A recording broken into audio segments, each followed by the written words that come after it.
Hi, it's John, and welcome to the channel. It is Saturday, January 11th, 4:28 a.m. with the big blue mug of coffee. Hope you're having a great day today.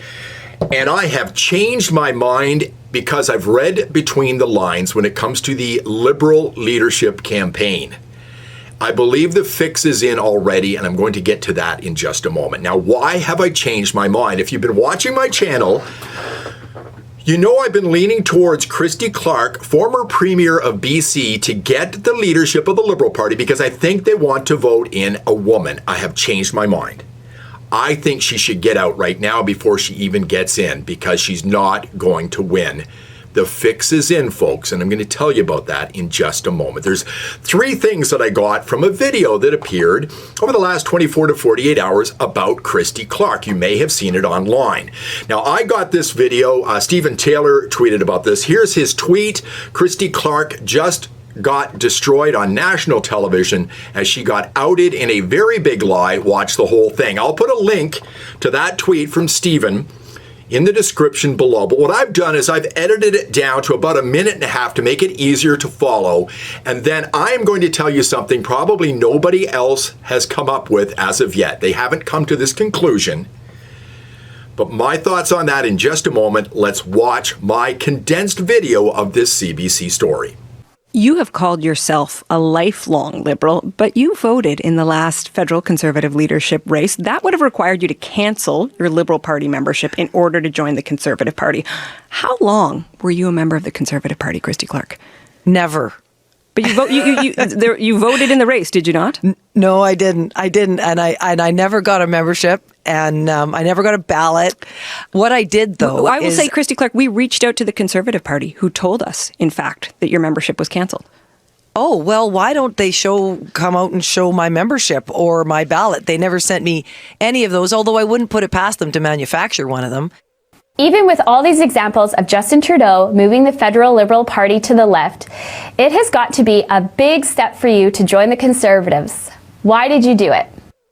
Because I think that we need a lead. There is only one leader who's running for office right now, who is going to be able to unite the country, I think, and who's going to bring a moderation and a willingness to talk to the people with whom he disagrees, and that's Jean Charest. I'm joining the party so that I could support my friend Mr. Charest, and you know what I think he can bring to the national dialogue. I mean, I do think he'd be a devastating opponent for Mr. Trudeau.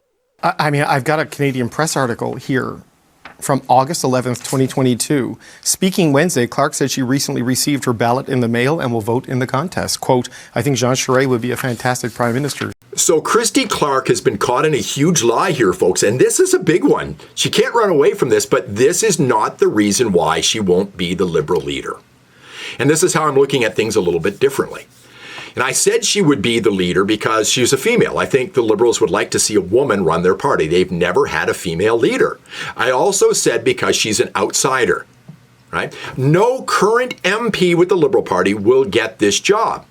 Their name is mud because they're associated with Trudeau. I mean, Dominic LeBlanc was sort of a front runner in this. He's not running. Melanie Joly has now dropped out. She says she's not running for the leadership.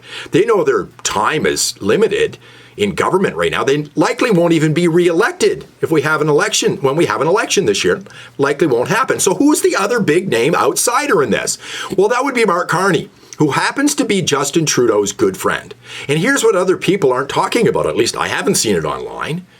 I think somebody in Justin Trudeau's office or Trudeau himself sicked the CBC on Christy Clark. You have to ask the question, why did the CBC do this story? Why would they do a hit piece on Christy Clark? They love Liberals. They love female Liberals. Did they just all of a sudden decide to do a random act of journalism? Do they see the fact that they're going to be out of a job when Poilievre is elected because he wants to defund the CBC, so they want to have a good story on their resume? No, they were told to do this story. Somebody, if not Trudeau themselves, said, get Christy Clark, Carney's my man. And that's why this story came out. Now, why would they go after Christy Clark? She's a Liberal, she's a female, she could lead the party. It's right in the video I showed you. Here it is again. I'm joining the party so that I could support my friend Mr. Charest, and what I think he can bring to the national dialogue. I mean, I do think he'd be a devastating opponent for Mr. Trudeau. So she voted for Jean Charest as a Conservative because he would be a devastating opponent to Justin Trudeau. You don't think Justin Trudeau knows about this video? Of course he does. And as soon as her name came up as a possible leader of the Liberal Party to take over from him, he sicked the CBC on her, or at least somebody in his office did. They said, listen, we got this great story for you. And they did a real bang-up job, hit piece on Christy Clark. And here's the other thing people are missing. Mr. Feminist does in another woman. He does it all the time. Jody Wilson-Raybould, he just got Chrystia Freeland. Now he's got Christy Clark. This is what people aren't talking about. Mark Carney's the guy, folks. And here's the thing. As soon as Dominic LeBlanc got out, all those people shifted their allegiance over to Mark Carney because he's the guy that Justin Trudeau has handpicked to lead the Liberal Party after he leaves. And that's who's going to be the leader of the party on March 9th, unless something else happens between now and then. What do you think? Am I right on this? Let me know in the comments. Please give me a thumbs up, subscribe to the channel. See you in the next one.